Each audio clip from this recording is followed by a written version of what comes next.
So it's 12:34 p.m. and I'm calling this meeting of the Youth Council Communications Outreach Subcommittee to order. I don't see anybody from the public here, so the first item on our agenda is to present the findings of the Youth Council survey to the guidance department. So I'm going to share my screen and we'll get started.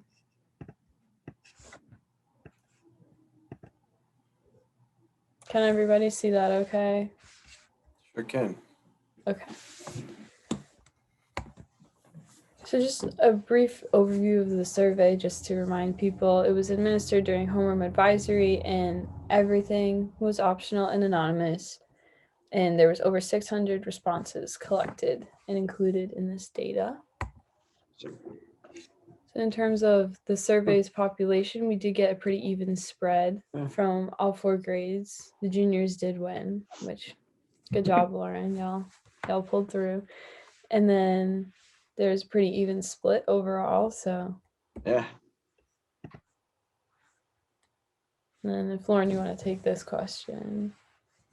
Yeah, so at the beginning of the survey, we wanted to get a gauge for how people were doing so we could tell if the survey impacted them, and also just to see how they started their typical day. So you can see the data there. And then there are also some other responses that people included in the other option. And it's also important to note that this was given in the morning, which could be like a contributor to people being tired, of course, or stressed just about the upcoming day. And a lot of the answers were under other, like the ones listed. So this section is just of questions that related specifically to the pandemic. Anthony, do you want to take this one? Yeah, so one of the first statements that we sort of wanted to get a gauge of and see how students felt about it was, I want to learn in school. How much are students learning in school compared to before COVID-19? And so around 20% said much less than before. Around 47% said less than before. For people in the no change column, that was around 27%. Much more than before was just under 5%. And more than before was just under 5%, and much more than before was under 1%. So I would say for the most part, there was a general split over to the less than before column for the most part. Yeah, and for this question, over 60% of students said it was either less or much less than before, which I think is kind of an interesting thing to have students point out, because I know a lot of teachers are, obviously they're trying really, really hard to get as much done. And there's kind of the message from administration to parents specifically that I know of, that they're saying we're getting the same amount done. And I think some departments that's more true than others. Obviously, like some subjects you can't squish together and just cut things out. But I just think that's an important thing to note, and just the message being sent out to the community and what our students are actually experiencing.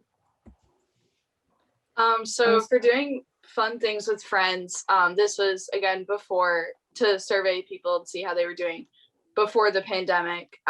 So over 60% of students said that they hung out with their friends much less than or less than before the pandemic hit. It's important to note that with altered school schedules, interactions, they don't happen as frequently, even if it's not even like a hangout, but even just seeing people passing in the hallway, I think that's a huge contributor to a lot of the feelings of isolation and loneliness that people are feeling, which obviously will contribute to poor mental health.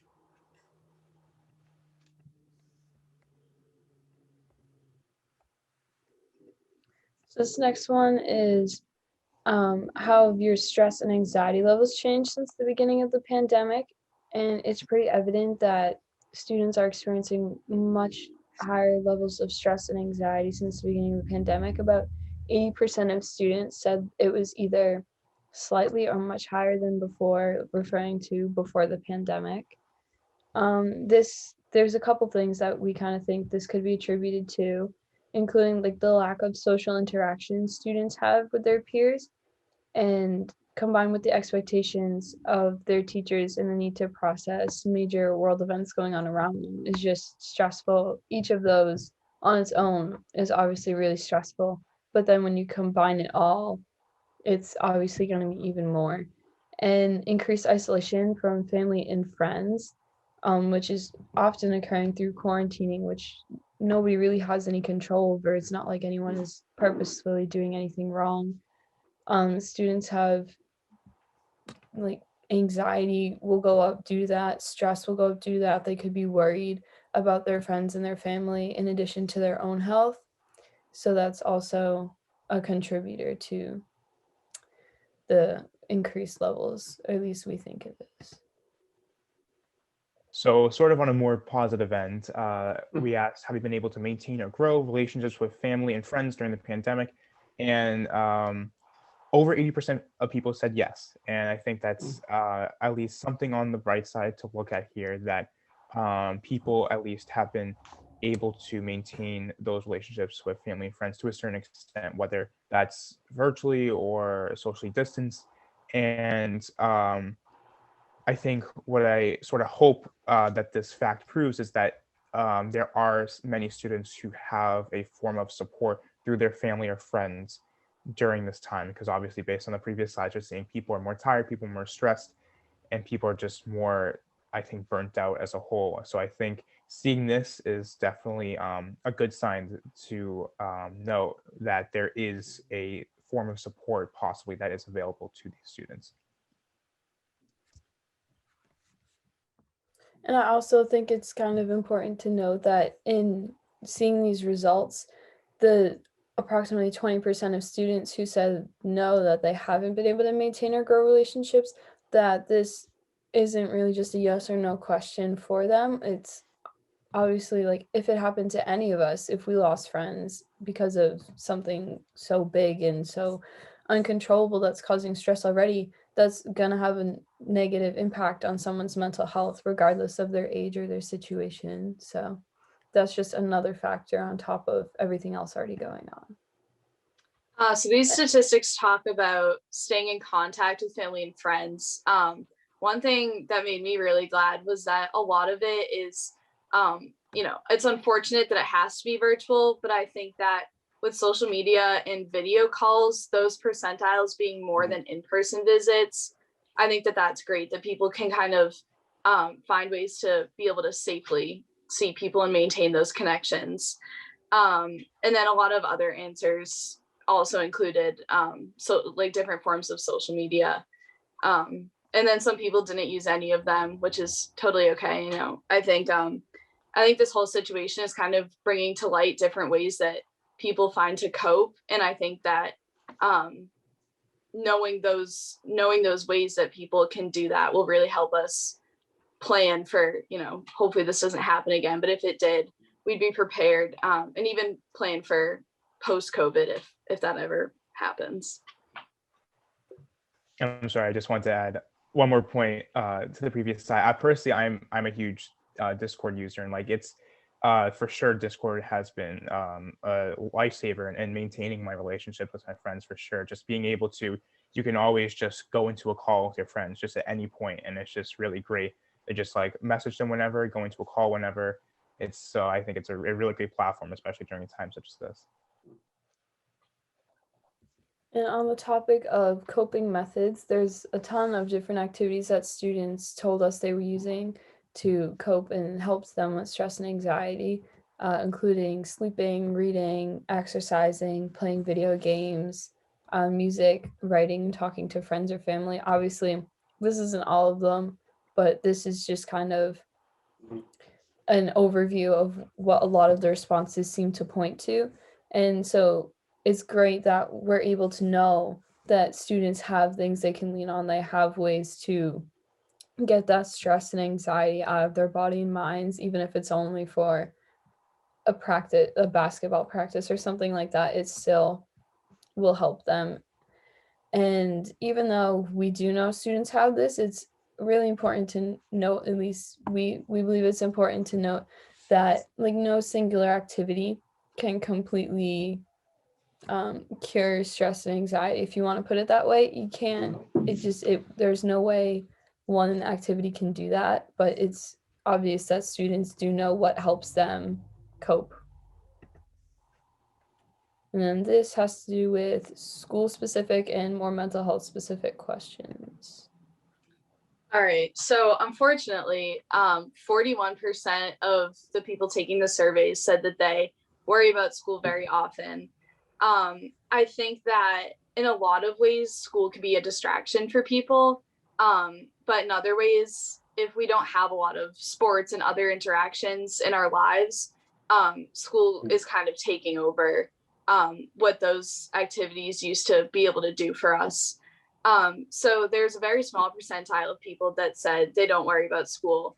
But I think it's really important to note that just under half of the students being surveyed said that they worry about school issues very often.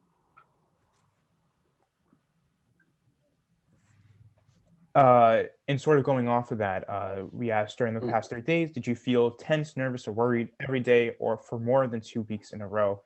And it was actually sort of close with regard to this. A little over 56% of people said no, and a little under 44% of people said yes. And so I think, although no is in the majority, there's a very sizable minority that is saying that yes, during the past 30 days, I did feel tense, nervous, or worried every day for more than 2 weeks in a row, which I would say is sort of I would say kind of concerning to see that being the case. And going off what Lauren said, I think school is definitely an outlet for people to possibly escape their home lives or just to be able to express themselves and what they like to do. However, when you take away sort of the extracurricular aspect of that, and it's solely just in just a bunch of classes, and then you immediately leave, I think that's where the stress can sort of build up. And this next question, we asked students if there's a teacher or other school adult they can talk to if they had a problem, and over half of the people who responded said that there is, which is really good to see. So it is evident that like teachers and staff members and coaches, whoever these trusted adults might be, that they're there and that students know that there's someone they can talk to. About 20% said no and about 20% said not sure. So the not sure is just it could be attributed to the students don't know if the adult would be able to help them, but the no's, I think that it's a pretty sizable portion, but that could also be attributed to the lack of in-person learning, and the connections with teachers are definitely harder to build this year. But I think from this question, the overall takeaway is that there's a lot of good like connections between students and teachers that can hopefully be used should students need them. So this question, I know we can credit Mrs. Burns with this question. And I think it's a really important one, and it really helps us kind of gauge where people are at. So what is your single greatest school related challenge? So you can read those. And I think that it's really important to think about that a lot of this could stem from the increase in individual responsibility that all students have had to take on this year, whether that be, just trying to their hardest to pay attention on Zoom lessons, finding the motivation to do asynchronous work when there's a big lack of structure with that, and just keeping grades up in general, where I think we all have a lot going on. I'm trying to think. Alyssa, is there anything you want to add? I feel like this is an important slide. Well, a lot of the answers definitely had to do with school and the amount of like asynchronous work, regardless of if it was too much or not, just the pressure of having to teach themselves that material without having a ton of time in school to go over it with their teachers to make sure they had a really solid understanding. And like the focus on tests and quizzes that's being put forward in school, like in the in-person time, a lot of it is you learn something and then you have a test next week, but that takes away class time from making sure teachers are able to explain things to their students in the most thorough way that helps them all understand. And also we had quite a few people mention that Zoom classes are tough, both to pay attention on Wednesdays and just the fact that cohort A and cohort B are in different spots, which makes it hard on teachers to be able to find things that they can both work on together. So, I mean, obviously that's not exactly something that can be like magically fixed or changed, but it was a trend that we noticed. So moving on with that, we just asked the basic question of, do you feel supported in your academics? And I think to a very positive degree, just under 80% of people said yes. So I think it's good to know that although people are feeling stressed and worried about keeping their grades up and time management and everything of that sort, the overwhelming majority of people do feel supported while they are experiencing this. However, it is possible that the people who do feel the most stressed are the majority in that 20% demographic. So I think that's something to take a look at as we go forward. In this next question, we asked people that if they said no and they were comfortable telling us what could be done to provide them with better support in their academics.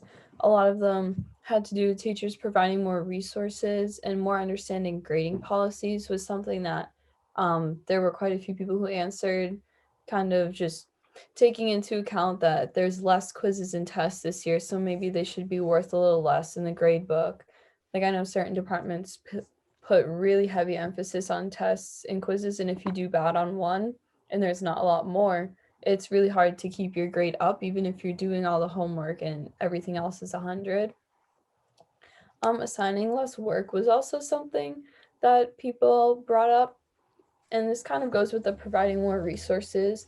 In my opinion, I kind of think the resources is like a not mandatory thing. It's optional for students who either want to learn more or need some extra resources in order to help them understand material. I feel like a lot of teachers are trying to provide resources, but it's coming through in a work fashion. So it's not really going through the same way as it would be if someone says, oh, I need to understand this a little better. Let me look at this resource so and so provided and see if that helps. There's also the focus on learning during in-person classes, kind of going back to what we had mentioned with the greatest challenges is the testing and the quizzing and all that kind of stuff during in-person time, and that's taking away from people being able to ask questions easily and things like that. And kind of just to have teachers take into account the stress of the pandemic and other things, because obviously they're stressed too, so they understand, and a lot of them have kids that are stressed as well if they're old enough to understand what's going on or like feel the impact. But I think a lot of teachers are kind of seeing the hybrid schedule as there's more time to do schoolwork, and while that is true, I think there needs to be the kind of understanding that, okay, we're a year into a global pandemic. These kids haven't had a normal school day in almost a year at this point. So I think it's important to incorporate like kind of just the understanding of we need time to de-stress, whether it's sports or whether it's FaceTiming with friends or things like that. There's just things that need to be taken into account, and I feel like some teachers are doing better than others, because we did have some positive responses about teachers being really understanding.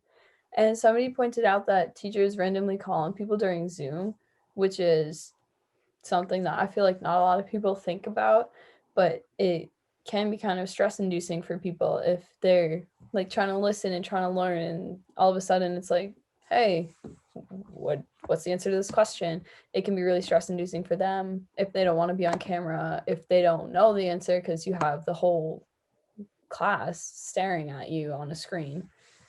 So I don't know if Laura or Anthony has anything to add.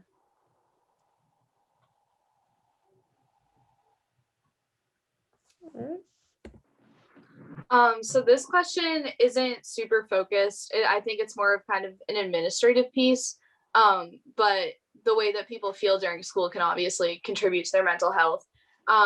So we asked the people taking the survey, if you were in a hybrid or in-person learning model, do you feel safe in school with COVID? So I think it's great that the majority of the people taking the survey said yes, and sometimes. I think that, we as a school and as a district are doing everything that we can to allow for the fullest potential of learning while being safe. And there are a lot of sacrifices that we have to take. You know, if we do turn in talks, we might have to talk a little bit louder to our neighbor. But I think it's so important that so many people feel safe with the amount of work that the administrators did over the summer. And I think that these responses kind of reflected that. For the people who answered no, I personally have definitely had these moments where I've seen kids wearing their masks under their nose, even teachers without masks. So I think that we're doing the best we can to enforce these COVID policies, but there can definitely be some more guidance with that. And it's hard because, you know, it could be a personal boundary thing where if people don't feel safe, but other people do. So it's tricky to find that balance, but I think it's great that most people feel safe, but I do think that we should be really focused on the people that don't, because that can be impacting their school experience and also their mental health. And so going off of that, for the people who answered sometimes or no, we asked what could be done to help you feel safer. And I feel like going off of what Lauren said, the majority said of that portion of the 8 responses said enforce mask wearing, make sure teachers have students wipe down desks, better airflow circulation, having teachers not come so close during class, and find a way to have less crowded halls. So I think with regard to all of these, I think the administration definitely has done as much they can to have these policies in place. I think it's rather the enforcement of these policies that is the problem for these people, and what needs to be emphasized in order to make sure that they feel entirely safe at the high school. This next question, we asked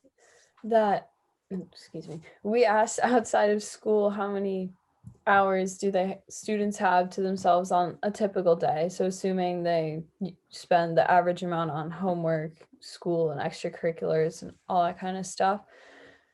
So there's a lot of people who have a pretty decent amount of time to themselves. The 2 hours and 3 hours had the most responses with 21 and 27%. So that's really good. But I think it's just important to see how much time students have to themselves on a regular day. But yeah, I don't know if anybody else has anything to add. We just thought that was an important thing to put out there.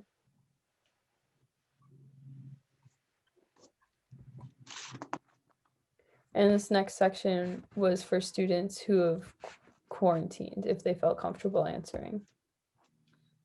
So just to kind of get a sense where people were at with having to quarantine, or if they were currently in quarantine, I don't really have much to add to this. It's pretty self-explanatory. Like I was saying with the administrative piece with the enforcing COVID guidelines, I think it's great that the no trumps the yes with having to quarantine, because it's a true testament to these guidelines being enforced and students following them and taking into consideration others before themselves.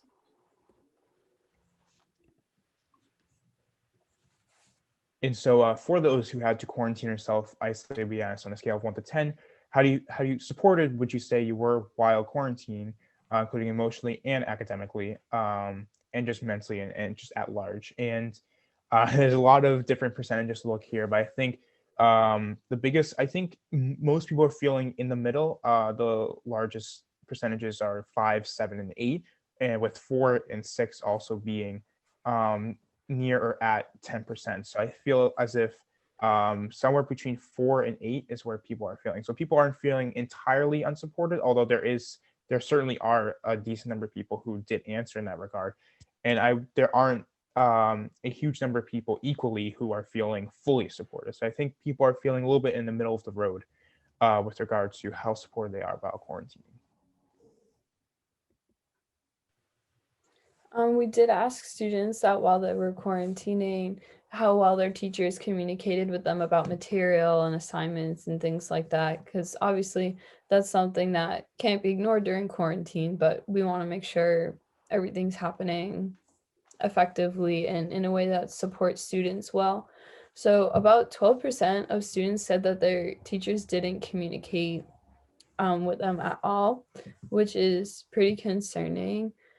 Um, so obviously, like teachers could have been quarantined. There's a ton of different reasons that could have happened, or it could have been on the student's behalf where they might not have just seen the email, or they might have gotten the assignments but didn't realize it was for them, or things like that. So there is an element of potential miscommunication in there, but I think either way, that is still something that kind of needs to be kept in mind.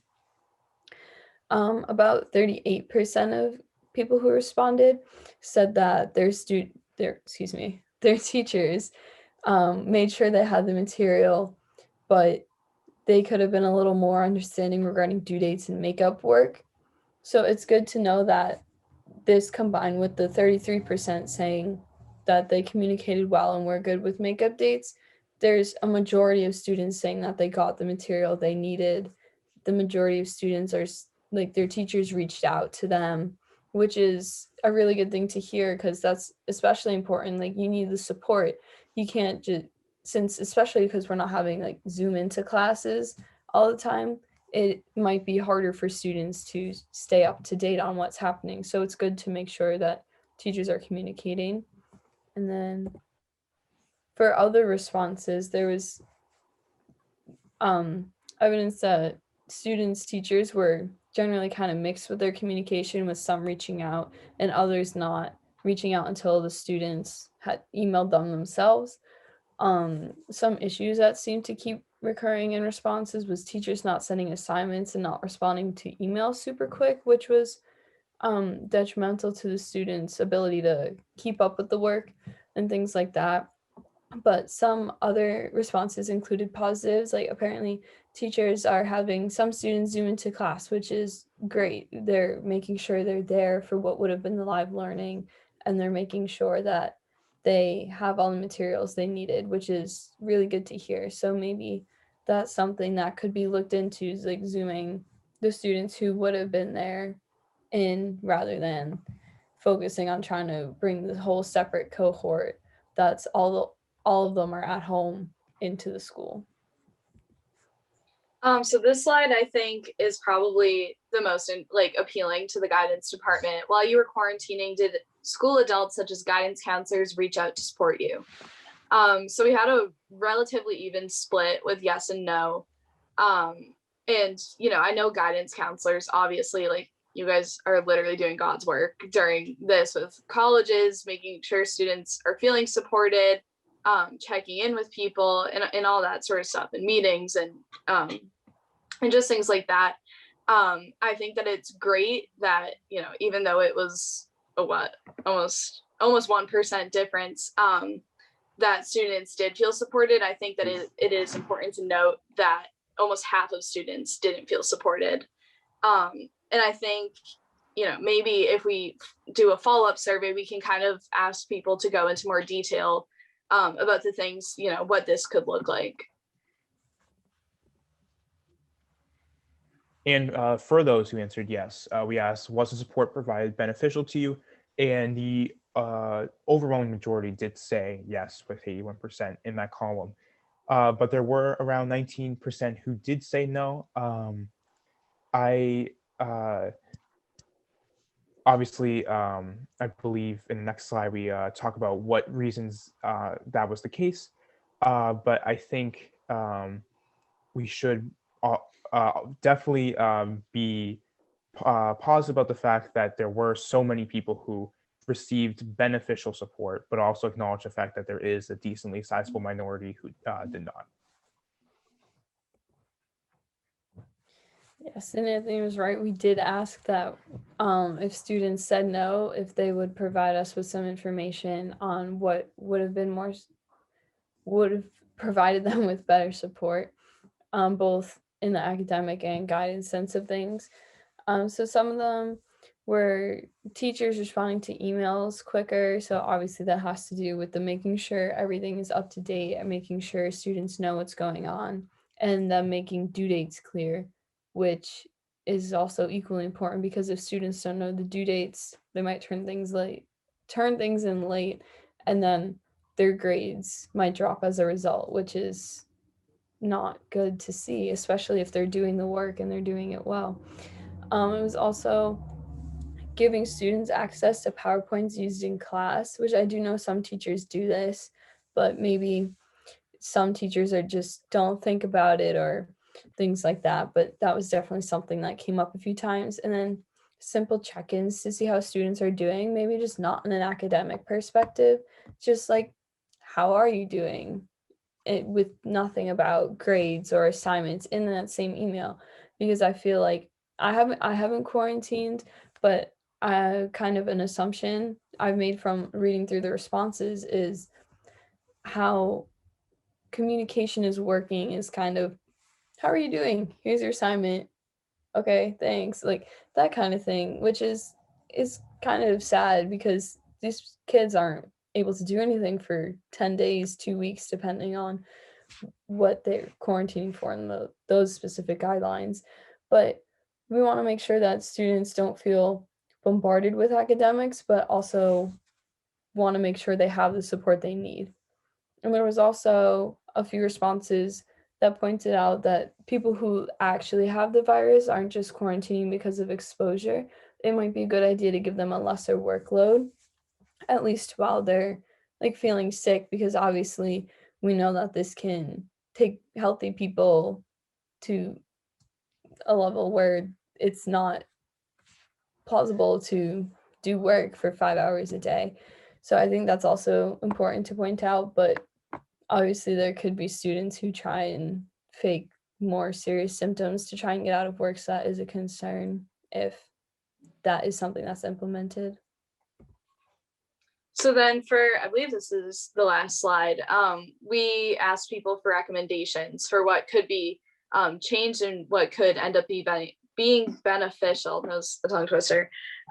So we have sending emails to teachers, letting them know who is quarantined, recording classes or having students zoomed in. I think that would be great. Maybe not necessarily zooming in, because I feel like for me, and I think a lot of other people, that would stress me out a lot. But maybe recording classes so students could still feel included and up to speed with the material. Supporting students' mental health more. I think that comes from, I wouldn't necessarily call it a lack of understanding of what these kids in quarantine are going through. But I think that it would definitely be beneficial where they're already so isolated, just to have that extra support. And then kind of going off of that, more personal communication, and not necessarily just a copy and paste email that goes out to all students who are being quarantined. Teachers staying on top of their emails. I know this has kind of been a common thread, and we mentioned that we know teachers are flooded with work, their own personal lives. But I think this is their job. And sometimes it might feel like they're not doing it to the fullest potential. For us to be supported, that's something we should take a look at. And then less assignments, which I know can be tricky, finding that balance between giving quarantine students a bit of a break, but also not allowing them to fall behind, which would cause them feeling more overwhelmed and more stressed than they were before.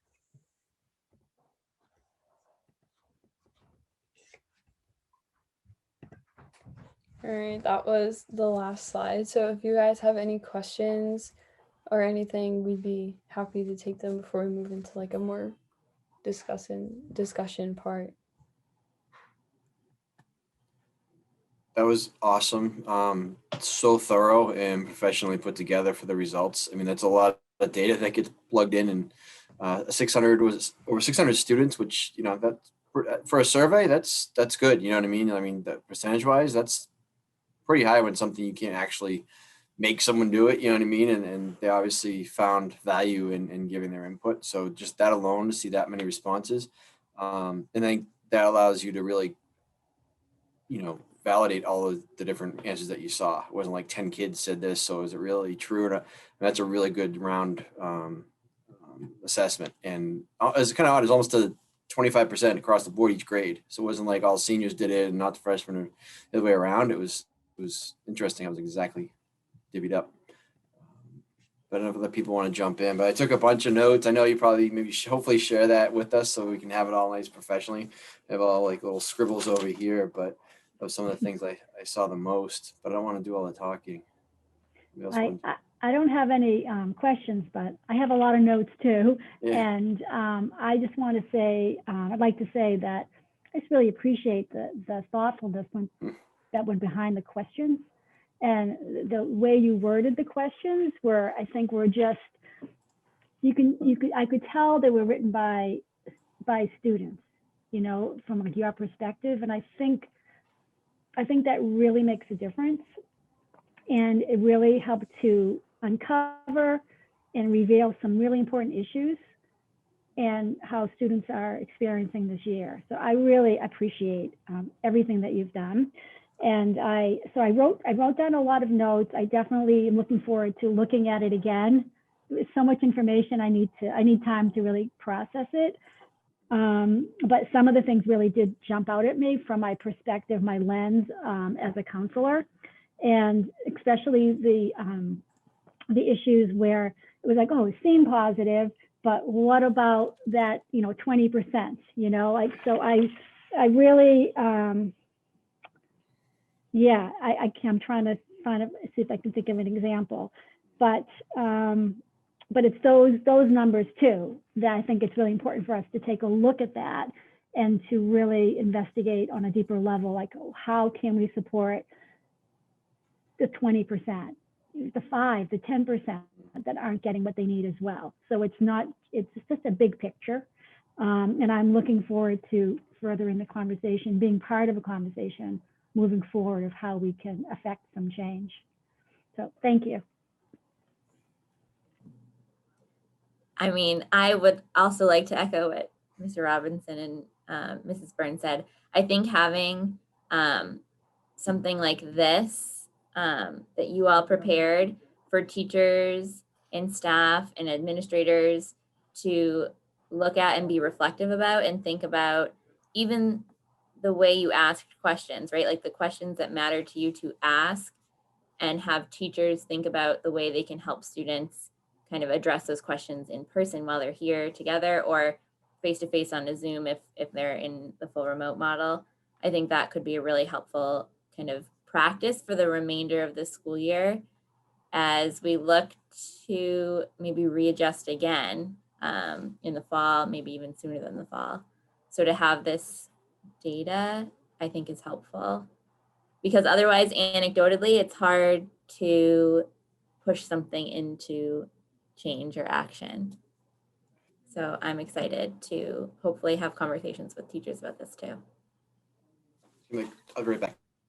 Once again, I would like to give Alyssa full credit for all of the questions and putting this all together. I think it's so awesome. So good job, Alyssa. Thank you, guys. So I think, let me just check the agenda really quick so I don't mess anything up. I actually do have a question. What are the next steps, or do you have a sense of what's next in this process? Well, that's actually next on the agenda. It was like kind of a discussion with you guys about what you feel would be the best next steps, because I feel like we've done all we can do like on our own, and at this point it's time for us to take the data and work with adults and administration and other people who have the ability to kind of implement more changes or make suggestions, or like even just work with teachers to kind of say, hey, this is something that's happening, maybe tweak a couple things in your class or something like that. So yeah, I was wondering while I was listening to you all present, like when I think about meaningful opportunities for department and faculty meetings and professional development, and having student-driven presentations, I feel like could be really impactful. And so even if it's not you all presenting this again, though I think you did a beautifully amazing job, like that if this could be something that we include in a faculty meeting to ensure that the message is being delivered. Just because I think if it's sent out by email, I'm not certain of its impact. You know what I mean? Yes, I do. And hearing it from your voices is very powerful and impactful. It makes it real. Better than coming from my voice or our voices. I mean, our voices are important too, for sure. And I'd like to think we do have some influence. But I agree, Meg. I think that it's something to think about, presenting it from your point of view. What do people think about? I think our next staff meeting is Monday, so it's a little too quick to jump into it. Just to bring it up, or the agenda is probably packed. But and put you on the spot. But either the next all staff kind of meeting we do once a month. After that, that would be a long time away between now and then, though, if it'd be another full month. But that would be an opportunity to either present something like you just did, if not the same thing, or what about this type of thing? Well, I know you're recording this one, but if you had it recorded, that we could, like you just said, we don't want to just send an email and hope, but if we sent that out, it would be your voice, it'd be your presentation. It wouldn't be us just sending a slideshow. It wouldn't be us just kind of attaching something. It would actually be something we just watched. And instead of waiting a whole month and do it live at all staff, if you recorded it, it would maybe have the same impact. And then maybe at the all staff, a brief, maybe follow-up or part of the agenda, so that the information that's given out had already been done, but then we could maybe have you on in a meeting to talk about it with the staff. I'm just brainstorming here because this is too much information to just kind of like gather and let it sit there, right? That's the next step, is what are you going to do with this? And so I don't know. Any thoughts? Yeah, I was actually going to bring that up. I mean, I don't want to speak with Alyssa and Anthony, but I think most of us, and even maybe Jack too, I think we would be comfortable presenting to the whole staff. I mean, I think it would be a great opportunity for us. I think it would be good for the teachers, kind of like Mr. Robinson was saying, just to get that impact. Because no offense, I think it's one thing when it comes from colleagues and adults, but when it's students and a lot of, with the Wakefield Public Schools in general, the main focus is for students, as it should be. So I think it would really have a positive impact if we did something, whether it was a video or Zoom. I think that would be really important. And yeah, I don't know if Alyssa or Anthony, if you have any thoughts. Yeah, I'm totally open to whatever you guys feel like the best option is, but I would definitely be open to presenting like on a Zoom to the staff, and that would also give them the opportunity to we could field questions like immediately, like if they just had a quick follow-up or something like that, it would be really easy for them to ask, and we could kind of lead that into a discussion maybe of things that could be tweaked or implemented in classrooms. Yep. What, after you've put together the slideshow, what stood out to you the most, or what after seeing all that information, was there anything that stood out to you that was more glaring or significant? I kind of think the communication factor was kind of one of the biggest things to me, because I know most of my teachers are like really good about communicating things if I need them, or like I'll reach out and they'll respond pretty quickly most of the time, which is like good, but it's not the same as everybody else's experience, because everybody else has different combinations of teachers and things like that. And just kind of in general, I think the communication factor varies so much that it's really important to talk about. So maybe I don't want to say a standard can be set, but something to that effect of, this is what communication should look like between a student who's just reaching out for academic support or a student who's in quarantine, and things like that really definitely stood out to me.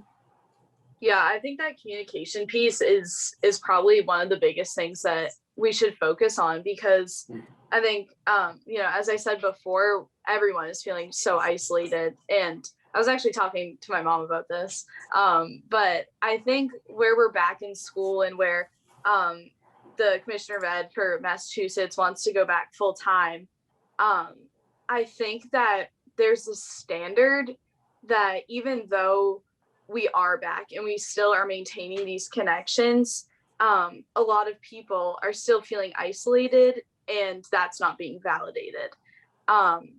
And when I was talking to my mom about this, she's a kindergarten teacher and she had a professional development. And the speaker that they were at with like a webinar or something said that a lot of people get so drained with this and with Zooms because you are in the presence of their absence. And I think that it's so powerful because it completely captures how all of us are feeling throughout this. And, you know, I just think that it's such a known thing that everyone should feel connected. But when kids don't feel connected and they're being told that, that's just completely invalidating. So I feel like with that communication piece, from guidance counselors, teachers, administrators, or just like any trusted adult, if that were improved, I think that would, you know, it wouldn't fix it, but I think that it would certainly help the cause. And I think sort of going off of the communication piece, I was sort of personally surprised that there were, I believe, if I look here, there were over 37% of people who said that they have quarantined or self-isolated. I fortunately have never had to quarantine or self-isolate, but I mean, to know that probably based on the numbers at our school, that's like nearly 400 people that had to at least quarantine or self-isolate once. And that's for like an upwards to a 2-week period. I think that I didn't realize sort of how much attention that sort of area of all these guidelines is needed. So how much attention towards that aspect of what we're doing. I didn't realize how much is needed in that regard. And there's so much loss that comes with having to quarantine. I think, like, even thinking about myself, every time I plan something for a week or 2 weeks out, I wonder, could this be something that I have to miss, and how will I feel if I have to miss it if I come in close contact with somebody? And so, and I'm an adult, so for students to be experiencing it while managing school and home stress and the like presence of absence and all of those complicated things, it is a heavy backpack to be wearing this year. And I do wonder about like the transparency of so many of the processes within our school and what we've decided for this year, even around quarantine, right? Like you might not realize until you have to quarantine what communication happens with teachers, for teachers, to families, etc. And I wonder about, it's so hard to think about being transparent because if you post it somewhere or you make a presentation, you can't guarantee that everyone's going to watch it and it's available, but have you effectively communicated if it's just simply available? It's hard to look at that. So you all are bringing up these big predicaments that we're in, and it is making me think and about how to be more creative about that. One of the questions that really jumped out at me was the question regarding in the past 30 days, have felt tense, worried, and I believe the percentage was 43.7% felt that for a 2-week period, they were experiencing those symptoms, and that really jumped out at me. That was one of the ones I circled. So I just wanted to bring that up again through a lens of a counselor, an educator. That's very concerning. 2 weeks is a long time to be in that fight or flight or overwhelm. Freeze. That's a long time to be in that state. So thank you for uncovering that. I had same kind of thing. I had notes and then I started some things. I think one of the bigger ones that I didn't, it was unfortunate, was the trusted adult. I mean, yeah, it was great that, almost 50% said they have someone, but to us as a school, our goal is literally to have 100%, 100, not like 85, 90, 95. We want 100% of students come in here know that there is at least an adult that they could trust to go to. That's just a instant goal. That's just always there. It's a it's just a given. So I don't know if, it was pretty clear. So I don't think it was like a confusing way of saying it so that, they would really mean yes, but they said no because of the way it was crystal clear. So I think we'd really just take the numbers from what they are, and maybe that number is lower because we're not in the building as much.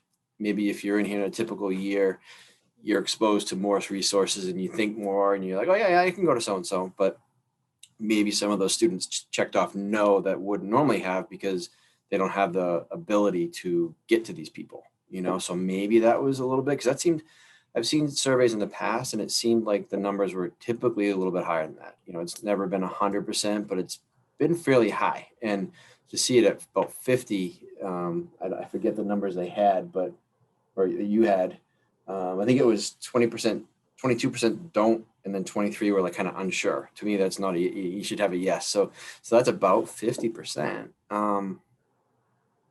That to me was concerning, and I want to focus on that. But I would want to. I wonder if that is related in any way to the fact that so many co-curricular clubs are not running this year, and students begin identifying trusted adults in more social spaces than academic spaces, maybe more naturally first. And I think about like our freshman class especially, and students who have transferred here who don't have any opportunity but like the academic 80 minutes of direct instruction that is hopefully happening. So I wonder That's a great point. Yeah. That ninth grade, I would love to, just a separate question is, okay, of that 50% that said no, how many of those were the freshmen? First year. Because that would make a lot more sense if they've never been in this building and the only experience is a couple hours a week. You know what I mean? That's a good point. It could have been a lot of them. If you want, I can go through and find it because I can But find the don't. responses. No, it just I'm glad Meg brought it up. It probably could be one of the outliers there. I think I'm sorry, you can keep going. No, go. Oh, it's just quickly. I think it could certainly be the freshmen. I was also thinking it may just be like upperclassmen, for example, who already are aware of like all the social opportunities there are through extracurricular activities, and they know what they're missing out on, and the freshmen may not even know what they're missing out on. So it may be that type of effect that's going on as well. Yeah, that's a good point.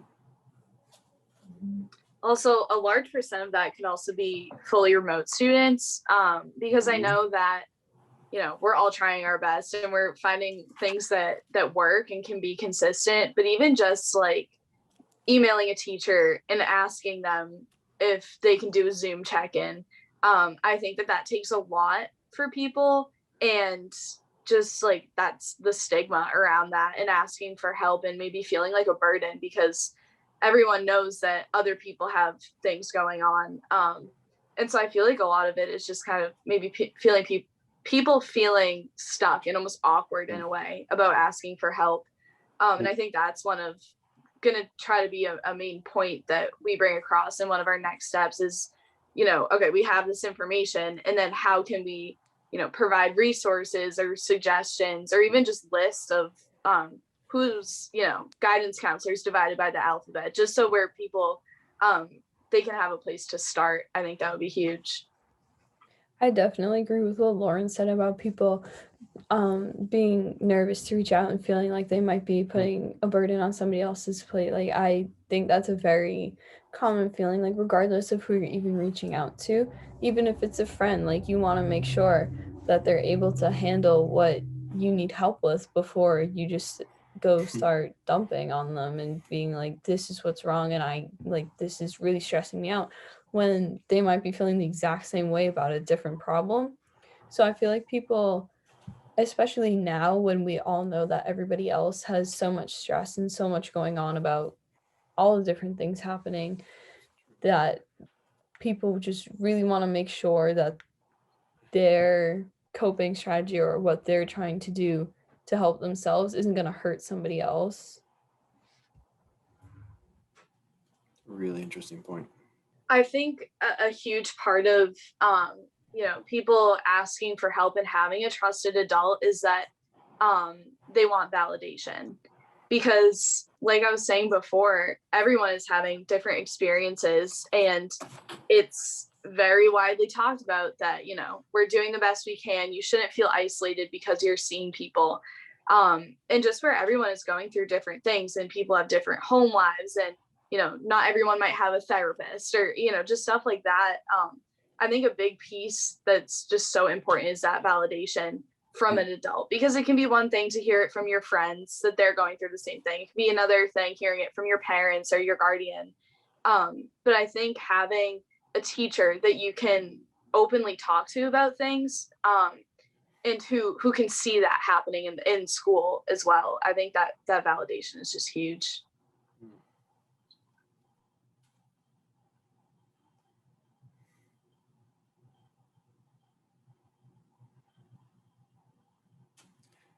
So what are your plans for, what are your thoughts on next steps? Do you have an outline, or do you have some thoughts, or are you? So at the next full youth council meeting, we're going to be presenting very similar slides to what we did today, probably a little shorter just for the sake of time. Mhm. And we're going to have a discussion with a couple of representatives from Mass Support, who Lauren and I met with probably about a month ago by now. But they're gonna kind of just talk to us and the whole council and help us kind of strategize on kind of what needs to be done and things like that. So we do have that, and we're hoping to get some input from other council members on what they think would be good next steps and things like that as well. I think we're also hoping to take it to administration, specifically at the high school. And I think we sent one, or we're working on sending a similar survey to the middle school, and hopefully meeting with them, just so we can talk to them about this, because I know they obviously oversee the guidance department, and so they're also responsible. So I think that, and then potentially maybe the school committee, which I know obviously they're flooded with, especially these new guidelines coming out from DESE, trying to get us back into school full time. But I think that mental health absolutely has to take precedence over everything. Mm-hmm. So yeah, and then I have one question that, I know we're very focused on, obviously we're the youth council, we want to represent the youth, but is there anything being done for teachers, and just kind of supports in place for them? Because I know, with, like I said, my mom's a teacher, and it's a lot of responsibility having, however, 100 students, potentially your own family. So is there anything being done within Wakefield rather than on teachers, on their own accord? It's okay if there isn't, I'm just curious. My first response to that, Lauren, is thank you for caring. Really and truly, that's very thoughtful, and it's another example of your generous spirit that I see in you. You're even thinking of us. So really, thank you. I'm not aware of any formal supports, but what I can speak from my personal experience is that I get supported and enriched and encouraged by my colleagues, for sure. I have a group of colleagues that I check in with on a regular basis, and it's been so helpful and so important to me, and to keeping balanced and aligned with what's important to me and what I want to do and how I want to show up this year. So I feel very supported, and I feel very encouraged. Ms. Delory is one of these colleagues I'm speaking about. So that's my personal experience. And I also have a wonderful boss named Mr. Robinson, and I feel very supported by him as well. So, but I like to say that I'm the type of person that I'm really good at finding people to support me. Right, I'm really good. I've always been very good at knowing where to go for help. Like Mr. Rogers, You go to the helpers, you know. I actually learned that from him when I was a little girl, and it's always stayed with me. I've always had that ability to like kind of intuitively know who to go to and who to stay away from when I need support, when I need encouragement. But I am concerned about some people on the adult level that don't have those supports or those skills or that point of view, because they may be having a totally different experience. So I don't think I speak for the majority. That's just my own personal perspective. And I'm not a Pollyanna, but it's definitely my experience. Yeah, I would say I'm aware, like professionally, what is available to me if I need it, right? Like as employers, Wakefield Public Schools, I think, does an effective job of letting you know what is available. I don't know how many teachers and faculty and staff actually access those resources. And I would definitely be interested to hear from students, like if you have a sense for whether a teacher like hasn't filled their cup before they try to help fill yours, you know, that kind of metaphor of you can't really fill someone else's unless yours is already full. So, I mean, maybe a question to think about for another day, because I know that's not really the focus of the meeting, but I'd be curious to hear from students if they think like they're sensing a teacher might be at empty, and that's maybe why they're not communicating effectively within 24 hours or like being less forgiving about a deadline. So that makes me want to talk to my students about that and get more information. So thank you for asking, Lauren. And again, I love that, Mr. Lurie, and I'm also thinking that's great, but then it's not your responsibility as the student to take on that that awareness, that knowing that an adult is struggling. It's hard to not know it when you know it, right? If you've ever had that experience and you just know that something's not right, you can't turn that off, right? That's just awareness and intuition. So you got to share it with an adult. That's when you go to a trusted adult and you share it confidentially and knowing that it will be kept confidential, because that is not your responsibility to take that on, as well as managing your own challenges and obstacles, right? You know that, right? Okay. That's really important. That's really important that you know that you can only carry so much. Even more so this year. We want to take away, right? We want to take away. We don't want to add anything else to your backpacks, your emotional backpacks.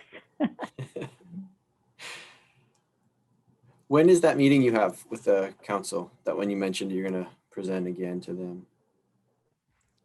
I believe it's March 5th. Oh, okay, so it's soon. Next week. Yeah, I think it's a week from now, next Friday. All right. Yes. I'm trying to think next setup. Should we set up a time maybe that following week, early that following week, to kind of see how that went? I'd be curious to see what their recommendations were, and maybe between now and then, because I know we're all busy as far as setting up Zoom meetings, but to communicate via email on any kind of follow-up to what you'd want from us as you start going through these numbers and start thinking about plans ahead. You know, what do you need from us? What are your ideas? How can we help? I think that should definitely be at least on the table there. Yeah, we'll definitely send something out. I don't know if we want to set up a meeting now, because we all know how schedules can change and things like that. I would wait until, but in general though, like just informally say that'd be good to meet after that to see what the results were, how that went. I'd like to, if you're okay, I'd like to kind of look into how and when we can get this information to staff. So, I'll run it by Ms. McLeod and the assistant principals and just kind of get a sense of, okay, when's our next staff meeting? Is it feasible to put that in there? If you could, would you be able to do some type of video that we could share out prior to it? And then, whatever it may be, but maybe then I can get back to you and say what thoughts we had, and then you let us know what works and what doesn't. Yeah, definitely. I really think this would be helpful for teachers and staff to know this info. be really helpful. I was just thinking, with us potentially talking to the staff, maybe we could even do a video and they could watch it, and then we could just be there if they had any questions. Yeah. So that could take pressure off of us, but then also give them time to kind of process and think about the information, because this is a lot. And I, in no way want to discredit the work that the staff is doing and the administrators. Like, we are so lucky. Other districts I think are really struggling, and I think I've always said in Wakefield, like, we just have the best staff. So I in no way want this to be discouraging or discrediting any work. But I think it would be important to get this to teachers, where we're such a student-centered community. Yeah.